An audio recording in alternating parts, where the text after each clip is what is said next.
What are the best ETFs for providing exceptional growth, but at the same time can help minimize the downside volatility of your portfolio?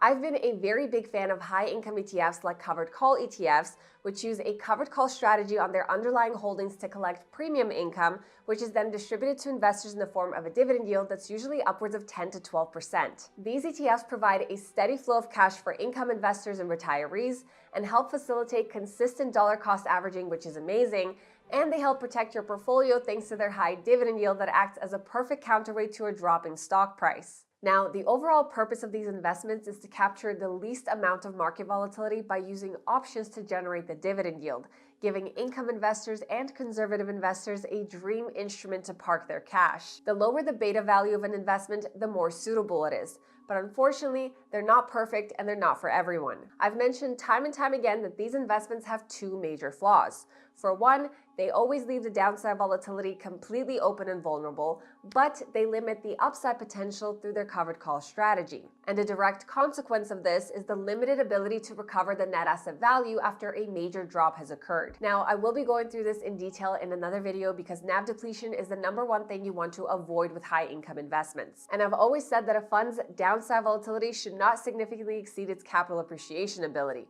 and instead, it's best for it to be as close to each other as possible. On top of that, these investments are not tax efficient. The income that they generate is considered non-qualified, which is taxed as regular income.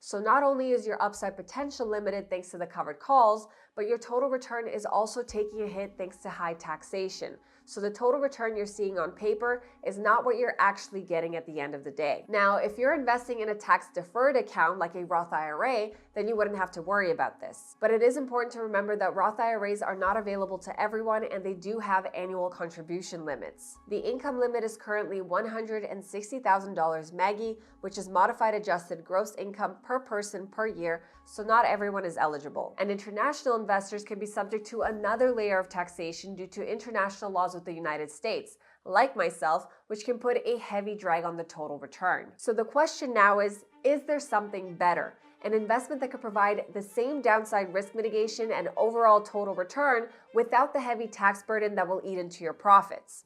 Well, yes, there is. Interestingly enough, there's an ETF that is not only able to minimize the downside volatility better than most defensive ETFs and covered call ETFs that I've seen, but it is also able to capitalize on growth opportunities much better than the most popular covered call ETFs in the market, like JEPI. And this brings me to HELO, which is the JP Morgan Hedged Equity Laddered Overlay ETF. And I have to say, its performance is much better than I expected. But most importantly, its ability to mitigate downside volatility is even better, which is absolutely amazing. And it is all thanks to its complex option strategy, hence the fund's name, which we will go through in just a second. Now, as an investor, I am constantly looking for ways to hedge risk, diversify exposure, and stay flexible, especially when markets get unpredictable. And while ETFs are great for building a long-term portfolio, there are times when you need a more tactical tool, and that is exactly where futures come in. That is why I'm very excited to introduce Plus 500. This platform lets you trade futures on everything from commodities and stock indices like the S&P 500 to interest rates, crypto futures, and Forex, all from a clean, simple web interface and mobile app. You can trade using standard, mini, or micro contracts, which gives you the flexibility to size your positions based on capital and strategy. And the pricing is very straightforward. 49 cents per micro contract, 89 cents per standard contract, with no platform, data, or inactivity fees, so more of your money stays in the trade. They also offer a free demo account with live pricing, plus access to their Futures Academy, which is a resource center to help you get comfortable with futures. And right now, Plus 500 is offering up to a $60 deposit bonus once your account is open and funded. So check out the link in the description or comment section down below to sign up and get started. And of course, a big thank you to Plus 500 for sponsoring today's video. This ETF was established on September 28th, 2023. The fund has an expense ratio of 0.5%, which is a little bit on the higher end. Now, I may have lost you a little bit on the high expense ratio, but remember that all high income ETFs have relatively high expense ratios. Now, the reason for this high expense ratio is all due to its underlying strategy, which we'll get to in just a second. Since fund's inception, comparing it side by side with JEPI and SPYI, you can see a very impressive result.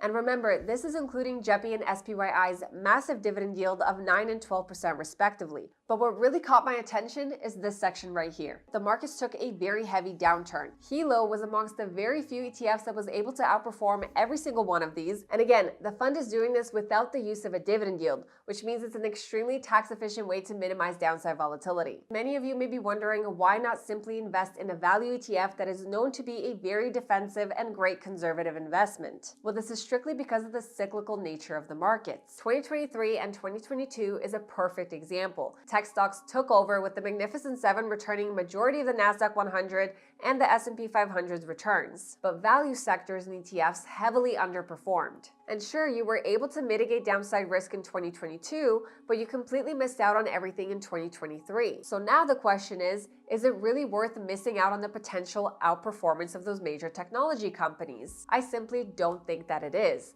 I think no matter what, exposure to these large cap technology companies is essential for long-term investing. And that is exactly what this ETF does, but in a very risk-averse way. So let's get to the main question.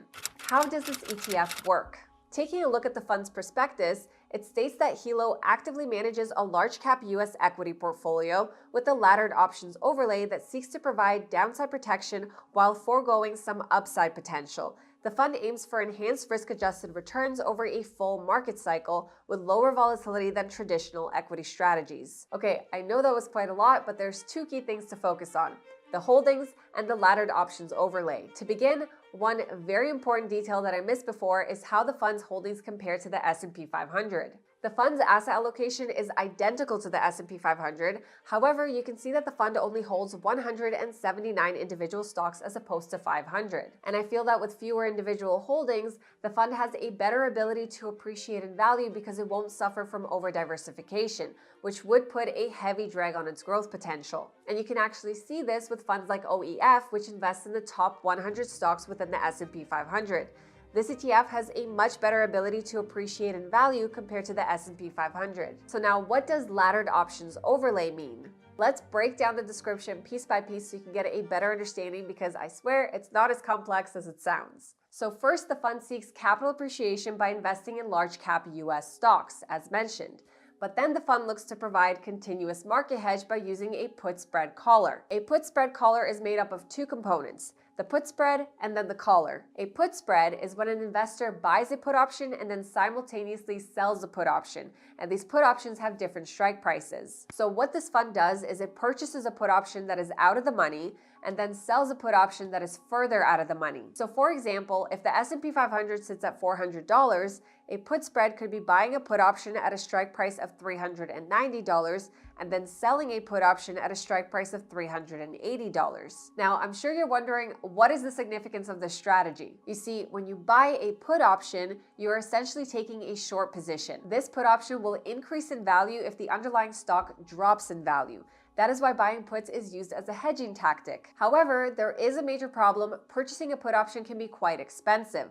And depending on how close to the money you are, the put option becomes more and more expensive. Also, if the market rallies in an upward trend, your losses from purchasing the put options will be equal to the total price you paid. So over time, you lose a lot of money. So how can you fix this problem?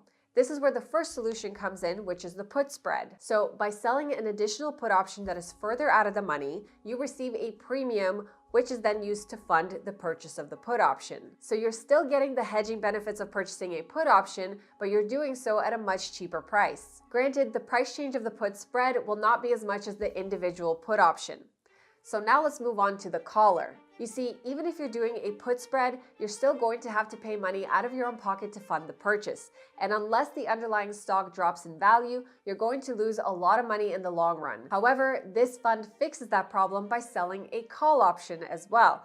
Just like a covered call ETF, when you sell a call option, you receive a premium. So this fund is using both the premium from selling the put option and the premium from selling the call option to fund the purchase of the put option. Or in simple terms, the premium received from the call option is funding the purchase of the put spread. Now here's the big twist: laddered options overlay. So what this fund is doing is purchasing these put spreads, but repeating it 3 times over multiple 3-month periods, staggered 1 month apart. So for example, if my put spread expires in January, then the second spread will expire in February and the third spread will expire in March. And what this does is essentially ensure that the hedges do not all expire simultaneously and instead overlap each other, providing continuous protection, which is extremely important, and this is why the fund has been able to outperform so significantly without the use of a dividend yield. So it's clear now that the covered calls fully fund the purchase of the put spreads because the fund practically has no dividend yield. There's no excess income that can be distributed to investors. This does, however, mean that the fund is limiting its upside potential with its covered call,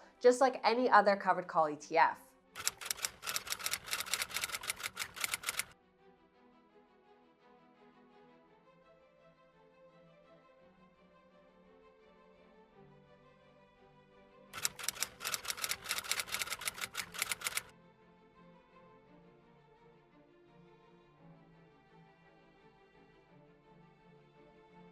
Now, there's also another major detail.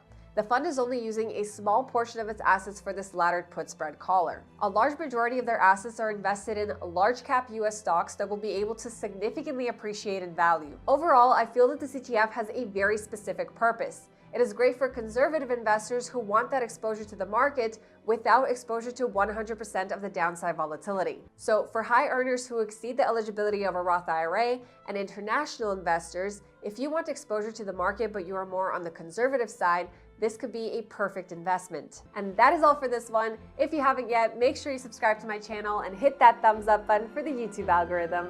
Thank you guys so much for watching, and I will see you in my next one. This video is for educational and entertainment purposes only and is not financial, investment, tax, or legal advice. Discussions of ETFs, investing strategies, market updates, or specific funds are general, not tailored to your financial situation, and should not be relied upon for decision-making. Investing involves significant risks, including total loss of principal, and past performance does not guarantee future results. I am not a registered financial advisor. My content reflects personal research and publicly available information. I may earn affiliate commissions from mentioned products or links disclosed per FTC guidelines, but these do not influence my opinions.